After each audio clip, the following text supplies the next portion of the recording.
On number 7, we have identification and authentication failures. In 2017, it was at number 2. Now it's slid down to number 7, but still on the top 10 list.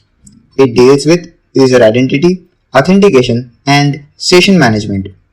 If the authentication is broken or vulnerable, then the user information is obviously at risk. Most commonly, web application uses username and password-based authentication.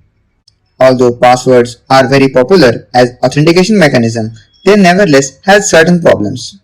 Let's discuss those from organization point of view. Poorly designed authentication system.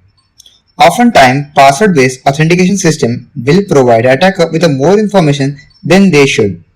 As an example of this, imagine that you are an attacker who is trying to break into a website.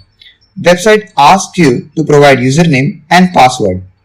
If the information that you have provided is incorrect, then website might generate an error message which says the username that you have entered is invalid, or alternatively, the password you have entered is invalid. Now let's think carefully what this information means to an attacker. From security perspective, much better error message would be the username or the password you have entered is invalid. The attacker can get no real advantage from this set of error. The system is not specifically telling where he made his error, and in that way the system is more secure. Second issue with password-based authentication system is applications which permits user to enter weak or well-known passwords. Have you heard something like a dictionary attack? Consider that most passwords used by humans are not random sequence of characters and numbers, but instead a combination of normal words, proper names, acronyms, and so forth. The reason for this is human beings have a great deal of difficulty in remembering random sequences of number and letters.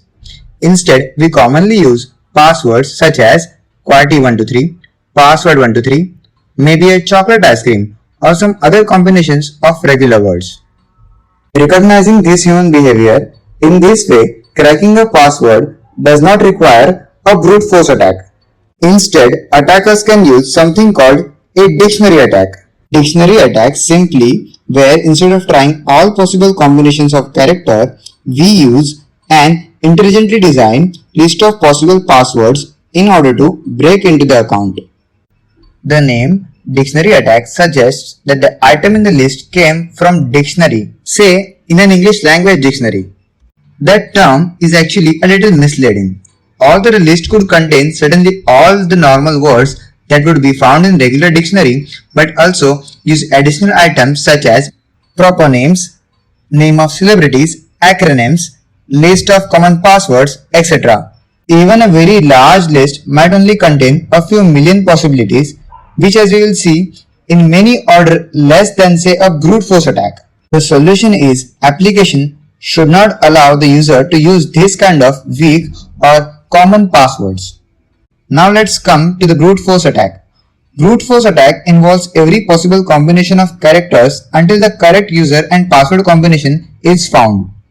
As we are not allowing users to set easy, weak or common passwords, along with this application can add more restrictions to the password field, where application can set minimum length of the passwords, because the time required to crack the password depends on the length of the password.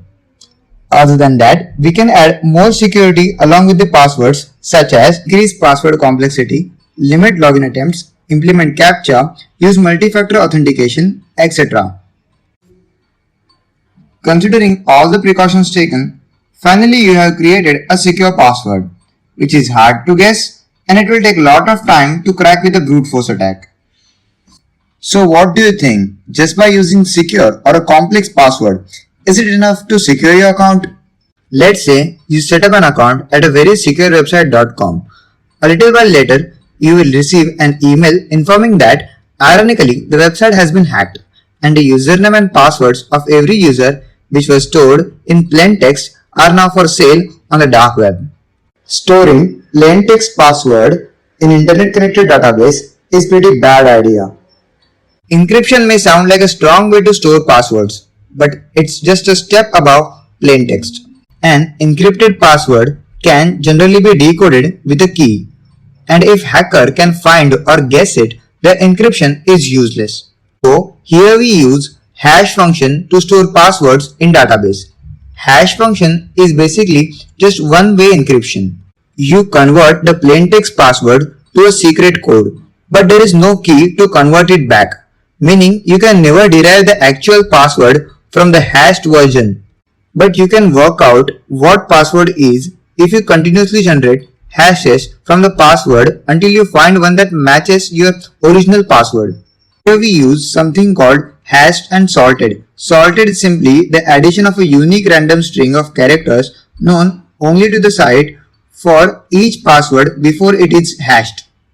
Another flaw in authentication system is missing multi-factor authentication. Multiple factor authentication is considered to be the first line of defense against attacks like brute force attack. Also, implementing such solution greatly reduces the risk of potential data breach attack. The great thing about multi-factor authentication is the password is not enough.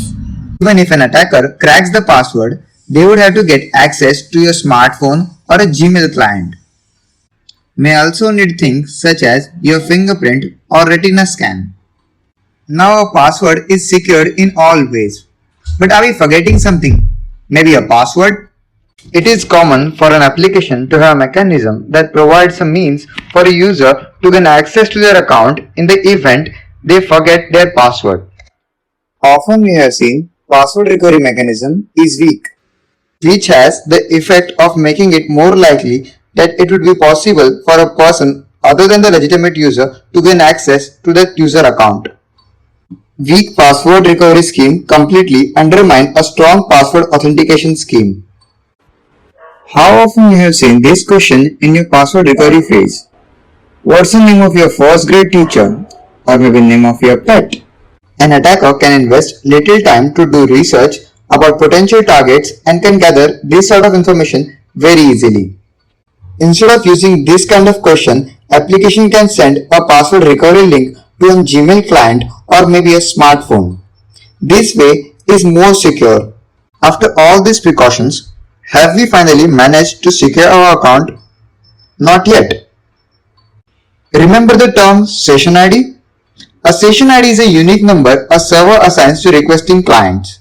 ID stands for identifier and is used to identify and track user activity.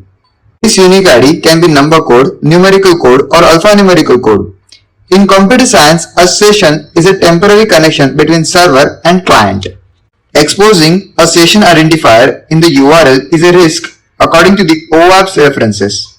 If attacker gets the session ID, it can be lead to vulnerability of session fixation. Now what is session fixation? Session fixation is an attack that permits an attacker to hijack a valid user session. To avoid session fixation, we can use server-side validation. We can lock a session to a certain IP. This will alienate the session. Another problem with session ID is reusing the session ID. Attacker targets the reuse of valid session ID to spoof the target system in order to gain privileges. The attacker tries to reuse a stolen session ID used previously during a transaction to perform spoofing and session hijacking. Another name of this type of attack is session replay. The execution flow of this attack is the attacker interact with the target host and find that session ID are used to authenticate the user. The attacker steals the session ID from a valid user. Now the attacker tries to use the stolen session ID to gain access to the system with privileges of the session ID's original owner. Let's see how we can prevent the session replay attack. Always invalidate a session ID after user logout. Set up a session timeout for a session ID. Protect the communication between client and server. For instance, it is best to use SSL. Let's discuss what is session timeout. Session timeout represents the event occurring when a user does not perform any action on a website during an interval which is defined by a web server.